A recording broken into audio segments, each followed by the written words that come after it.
Climate में आप सबका स्वागत। मैं air vice marshal GP Sharma हूँ और president metrology and climate change.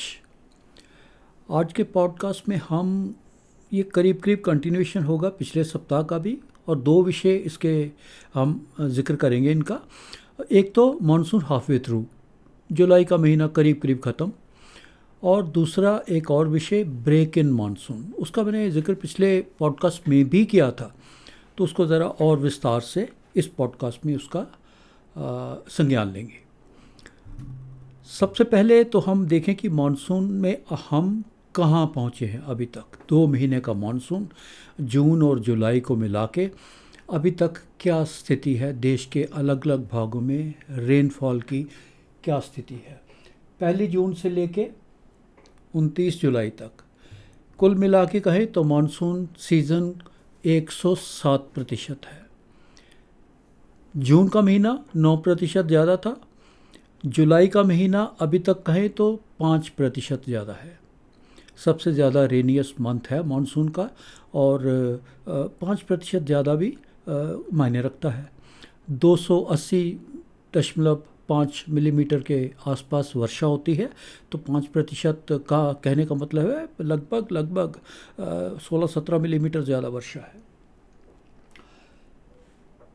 देश के कुछ भाग हैं जहाँ तो बहुत ज़्यादा वर्षा हुई है, ज़रूरत से ज़्यादा वर्षा हुई है।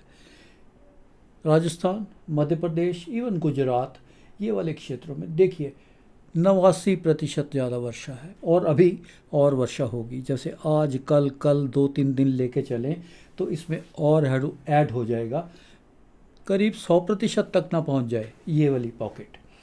मध्य प्रदेश में भी दोनों भागों में, पश्चिमी मध्य प्रदेश, पूर्वी मध्य प्रदेश, दोनों में काफ़ी एक्सेस रेनफॉल, और इसी तरह गुजरात के क्षेत्रों में भी। और अभी तक ये वर्षा काफ़ी चल रही है। इवन गुजरात में भी, नॉर्थ गुजरात के क्षेत्रों में आज के दिन में भी, कल के दिन में भी यहाँ भी वर्षा होगी। दक्षिणी भाग ठीक है, उसमें दरअसल मैंने पहले भी उसका जिक्र किया था कि काफ़ी दिनों से वहाँ लंबे समय तक वर्षा नहीं चली है, हुई भी है तो 1-2 दिन के लिए। लेकिन जो हमने परिस्थिति पिछली बार देखी थी कुछ भागों में, उसमें सुधार हो गया है। मैंने जिक्र किया था मराठवाड़ा का, जो कि महाराष्ट्र का एक हिस्सा है, उसमें 40% से ज़्यादा की कमी थी।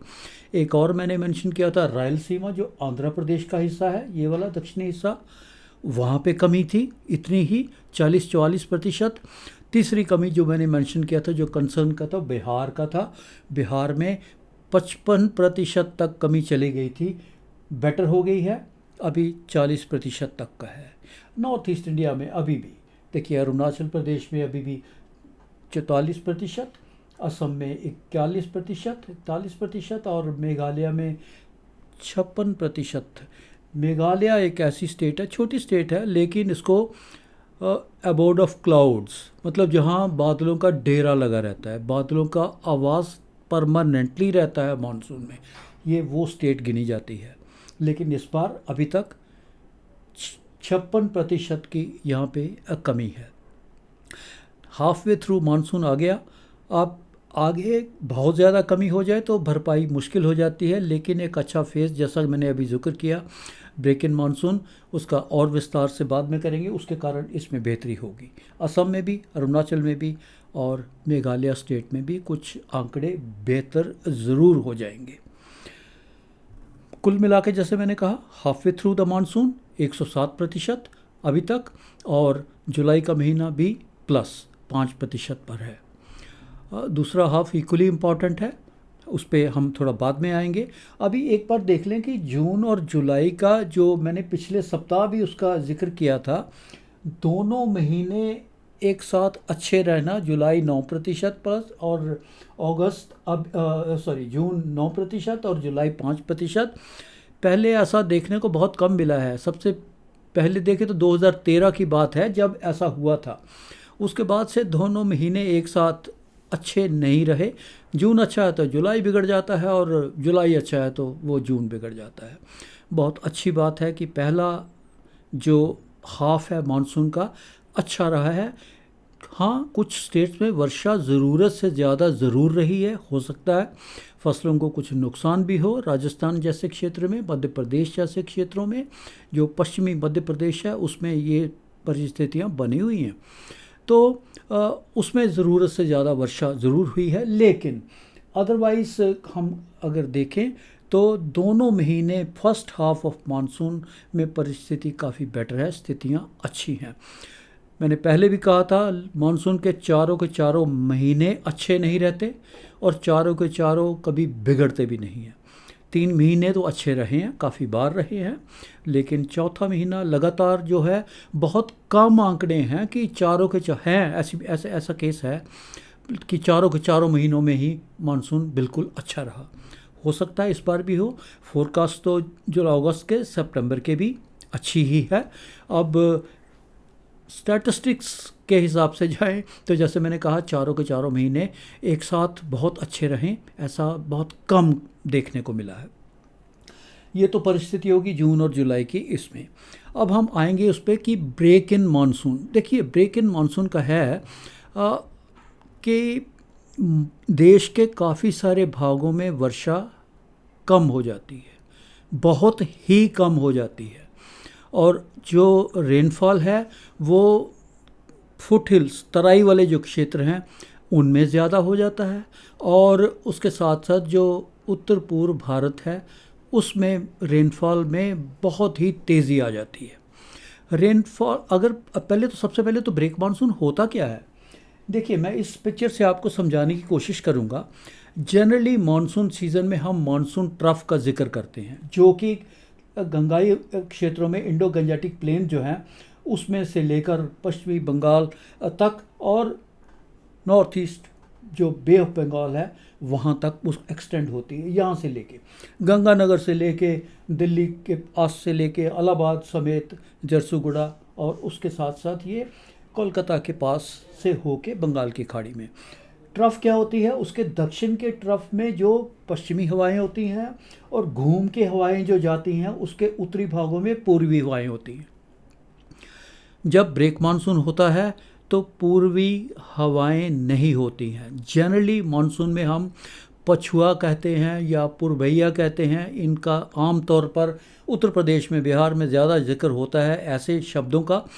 तो ये पछुआ हवाएं जो हैं वो आप हमें देखने को मिलेंगी करीब करीब पूरे ही क्षेत्र में, गांगेय क्षेत्रों में भी, इंडो गंजेटिक प्लेन जो है उसमें भी, पंजाब हरियाणा से लेके दिल्ली समेत पूरे उत्तर प्रदेश बिहार पश्चिमी बंगाल तक पश्चिमी हवाएं देखने को मिलेंगी। जब मानसून ट्रफ नहीं बनती है या उत्तर में शिफ्ट हो जाती है, हम नॉर्मली कहते हैं ब्रेक इन मानसून में जो मानसून ट्रफ है वो उत्तर की तरफ शिफ्ट कर गई है फुट हिल्स में, पर काफ़ी सारे दिनों में ऐसी स्थिति होती है कि मानसून ट्रफ को लोकेट करना ही मुश्किल हो जाता है, नहीं होती है, वो इतनी नॉर्थ में चली जाती है, लोकेट ही नहीं होती है।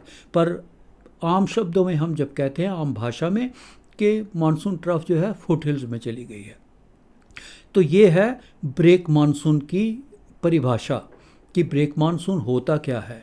उसके साथ जैसे मैंने कहा रेनफॉल यहाँ बढ़ जाएगा, ये पूरे फुट हिल्स क्षेत्र में, नॉर्थ ईस्ट इंडिया में, अरुणाचल, असम, मेघालय, जो नीचे वाले ये क्षेत्र हैं मिजोरम, मणिपुर, त्रिपुरा, उसमें थोड़ा कम, बट फिर भी उनमें भी बढ़ोतरी होती है। ज़्यादातर ये वाले जो क्षेत्र हैं इनमें बहुत सारी कमी आ जाती है। ये राजस्थान, गुजरात कहें, मध्यवर्ती भाग कहें, चाहे मध्य प्रदेश हो या महाराष्ट्र हो और दक्षिण पूरा पेनिनसुला हो, दक्षिण प्रायद्वीप, इन सब में काफ़ी कमी आ जाती है। हाँ, एक और पॉकेट होती है जिसमें कुछ कभी कभी बढ़ोतरी होती है, वो है तमिलनाडु और कोस्टल आंध्र प्रदेश और उसके सटे हुए क्षेत्र जो कर्नाटक के हैं उसमें बढ़ता ही अब मानसून की वर्षा, उसका एक अलग से रीज़न होता है। एक शब्द या एक हम यूज़ करते हैं कोटेश्वरम लो, ये लो लेवल के लो प्रेशर एरिया होते हैं जो ब्रेक मानसून कंडीशन के दिनों में यहाँ पे बनते हैं बंगाल की खाड़ी में ऑफ तमिलनाडु कोस्ट। आपकी इन्फॉर्मेशन के लिए जब ब्रेक मानसून होता है तो चेन्नई में मानसून अच्छा होता है, चेन्नई में रेनफॉल बढ़ जाता है।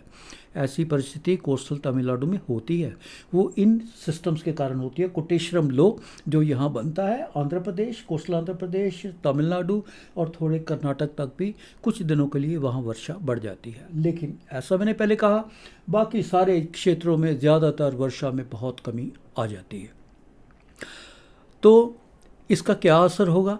हालांकि हम देखते हैं कि ये इसके ब्रेक मानसून के कारण जो वर्षा में कमी आएगी, एक बात तो मैं इसको अच्छी लेके चल रहा हूँ कि जिनमें बहुत भारी वर्षा हुई है, जैसे राजस्थान, गुजरात, मध्य प्रदेश, इन क्षेत्रों में, वहाँ जहाँ कृषि को नुकसान भी हुआ है, कुछ फसलों का ऐसा आया है सुनने में कि वहाँ ऑब्वियसली कोई भी चीज़ ज़रूरत से ज़्यादा हो वो नुकसान करेगी। सॉइल इरोशन होता है, ज़मीन उतना ज़्यादा सैचुरेटेड हो जाती है और ज़्यादा बारिश वो उसमें समाती नहीं है, फ्लडिंग लोकलाइज हो जाती है, इनंडेशन जल भराव हो जाता है।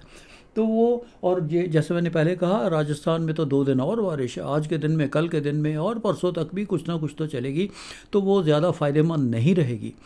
तो ब्रेक मानसून के कारण कम से कम थोड़ा सा एक ब्रीदर मिलेगा बीच में, जिसमें कि स्थिति में ज़रूर सुधार होगा। और इतनी वर्षा के चलते जब 2 महीने अच्छे अगर निकल गए हैं, तो अगर कुछ दिन का ब्रेक आ जाता है तो वो कुछ कृषि पे कोई उसका प्रतिकूल असर नहीं होना चाहिए, एडवर्स इम्पैक्ट नहीं होना चाहिए। हालांकि अभी ये कहना संभव नहीं है कि ये ब्रेक कितने दिन चलेगा, एक बार जब लगेगा तो 2 तारीख के आसपास इसकी स्थिति बन जाएगी। 2 के बाद ये कितना लंबा चलेगा, कभी कभी, वैसे ज़्यादातर तो 8-10 दिन तक ही ब्रेक मानसून ज़्यादातर चलता है, पर कभी कभी वो इससे ज़्यादा भी लंबा हो जाता है, तो उसके बारे में हम कभी बाद में चर्चा करेंगे। तो ब्रेक मानसून के साथ साथ, जैसे मैंने कहा कि देश के काफ़ी सारे भागों में वर्षा ज़रूर कम हो जाएगी। अब इसके चलते अब हम ये कहें कि पहला हाफ तो हो गया जो मानसून का, दूसरा हाफ इक्वली इम्पॉर्टेंट है, जो अगस्त और सितंबर का, वो भी इक्वली इम्पॉर्टेंट है। पहले हाफ में तो देखिए, जो भी किसान चाहता है, जैसे उसने डिसीजन मेकिंग किया कि कब और कौन सी फसल बोनी है, वो हो गया, करीब करीब सोइंग इज़ कंप्लीट नाउ। अब उसके बाद तो ज़्यादा ज़रूरत है कि बारिश ज़रूर होनी चाहिए और समय समय पे होनी चाहिए। अगस्त और सितंबर अगर बिगड़ जाते हैं दोनों महीने, तो वो तो बहुत चिंताजनक स्थिति पैदा करता है। किसान के लिए तो मुश्किल समय आ जाता है। हालांकि ऐसा होगा नहीं, ये ब्रेक हो सकता है ज़्यादा लंबा नहीं चले, पर जैसे मैंने कहा, इसका जिक्र बाद में दोबारा किया जाएगा, फिर इसके बारे में संज्ञान लेंगे। अगस्त का महीना भी, जब जुलाई का महीना अगर 280 मिलीमीटर वर्षा है, तो अगस्त के महीने में 254 मिलीमीटर वर्षा है। काफ़ी सारी वर्षा इवन सितंबर में भी है, 168 मिलीमीटर के करीब वर्षा सितंबर में है। तो दोनों महीने, अगस्त और सितंबर भी बहुत मायने रखते हैं, और मानसून के लिहाज से वो अच्छा ही परफॉर्म करें तो बेहतर रहेगा। अगर कोई ऐसी परिस्थिति बिगड़ती है तो वो चिंताजनक स्थिति बन जाती है किसान के लिए। उसके बारे में हम, जैसे मैंने कहा, जब तक अगला पॉडकास्ट करेंगे तो स्थिति में थोड़ा और क्लैरिटी आ जाएगी, थोड़ा आसान हो जाएगा कुछ मौसम को पढ़ना, और आने वाले दिनों में कुछ हफ्तों में कैसा मानसून रहेगा उसको पढ़ना थोड़ा आसान हो जाएगा आपके साथ। उसके बारे में एक बार हम फिर से शेयर करेंगे। पर ब्रेक मानसून के चलते, जैसे मैंने कहा, फ़ायदा तो मैंने बता दिया आपको कि जहाँ बहुत ज़्यादा वर्षा हुई है, ग्राउंड सैचुरेटेड है, सॉइल इरोशन हो गया है करीब करीब, उसमें और ज़्यादा वर्षा ना हो कुछ देर के लिए तो बहुत अच्छी बात है। लेकिन जो उसका दूसरा पहलू है, ग्रे एरिया जो उसका है, वो ये है कि ये वाले जितने क्षेत्र हैं, और विशेषकर मैं जिक्र करता हूँ इसमें बिहार तो चाहे या सूखे से जूझता है या फिर बाढ़ के, ब्रेक मानसून के कंडीशन में इन क्षेत्रों में बाढ़ आती है। रीज़न क्या कि नेपाल से और हिमालय से, तिब्बतन रीजन से जितनी भी नदियाँ ओरिजिनेट वहाँ से होती हैं और बिहार में आती हैं, चाहे हम महानदी, कोसी, गंडक, बूढ़ी गंडक इनकी बात करें, ये सब में जल स्तर बढ़ जाता है, और उसके बढ़ने के साथ साथ यहाँ बाढ़ का खतरा बढ़ जाता है। तो बिहार में उसके साथ बाढ़ का खतरा बढ़ जाएगा। जैसे मैंने कहा नॉर्थ ईस्ट इंडिया, पूर्वोत्तर भारत में भी जो ब्रह्मपुत्रा है पूरी की पूरी ऊपर अपर असम से लेके काफ़ी नीचे तक गुवाहाटी तक आके और उसके बाद नीचे बांग्लादेश में जाती है वो, तो उसमें भी जल स्तर बढ़ जाता है। कारण वही कि यहाँ भी वर्षा बढ़ेगी, अरुणाचल में वर्षा बढ़ेगी, वैली में बढ़ेगी, पहाड़ी क्षेत्रों में चाइना के जो कृषि क्षेत्र हैं उनमें बढ़ेगी, और उनके कारण ही नदियों का जल स्तर उसी वर्षा के कारण जो कैचमेंट एरियाज होते हैं उसके कारण बढ़ता है। तो हमें थोड़ा सावधान रहना पड़ेगा, बाढ़ की स्थिति बन सकती है बिहार के क्षेत्रों में, नॉर्थ ईस्ट इंडिया में आने वाले दिनों में। और जैसे मैंने कहा 2 तारीख के बाद कभी भी ये मानसून जो ब्रेक इन मानसून है ये ज़ोर पकड़ लेगा, और उसके बाद हमें सतर्कता बरतनी पड़ेगी। इन क्षेत्रों में रेनफॉल बढ़ जाएगा, बाढ़ का खतरा भी बढ़ जाएगा। तो जहाँ एक तरफ कुछ क्षेत्रों में थोड़ी राहत मिलेगी, उसी के साथ साथ कुछ क्षेत्रों में हमें कुछ जूझना पड़ेगा। मुश्किल जो मानसून की वर्षा जो होगी, मुश्किल हालात पैदा हो जाएंगे, उससे हमें जूझना पड़ेगा।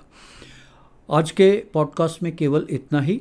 और जैसे मैंने कहा कि जब तक हम अगला पॉडकास्ट करेंगे तब तक ये ब्रेक इन मानसून सेट हो चुका होगा 2 तारीख के आसपास, और उसका आगे क्या परिस्थितियाँ होंगी, उसका क्या असर होगा, उसका भी थोड़ा और क्लैरिटी आ जाएगी। हम उसके बारे में जिक्र करेंगे, ब्रेक इन मानसून और उसके साथ साथ क्या मौसम पे असर पड़ेगा आने वाले दिनों में। जो अगस्त का पहला हाफ होगा हम उसके बारे में कह पाएंगे कि मौसम की परिस्थितियाँ किस तरह रहेंगी किसान के लिए, और आम लोगों के लिए भी किस तरह से मौसम करवट लेगा। तो उसकी चर्चा हम अगले पॉडकास्ट में करेंगे। ये हमारा जो भी पॉडकास्ट है, जैसे हम हर बार कहते हैं, यूट्यूब और वेबसाइट के साथ साथ एप्पल पॉडकास्ट, स्पॉटिफाई, जियो सावन, उन प्लेटफॉर्म्स पे भी अवेलेबल रहता है। आप उस पर जाके इसको एक बार फिर से अगर चाहें देख सकते हैं, और अपने सुझाव, अपने विचार हमारे साथ ज़रूर साझा कर सकते हैं। आपका बहुत बहुत धन्यवाद।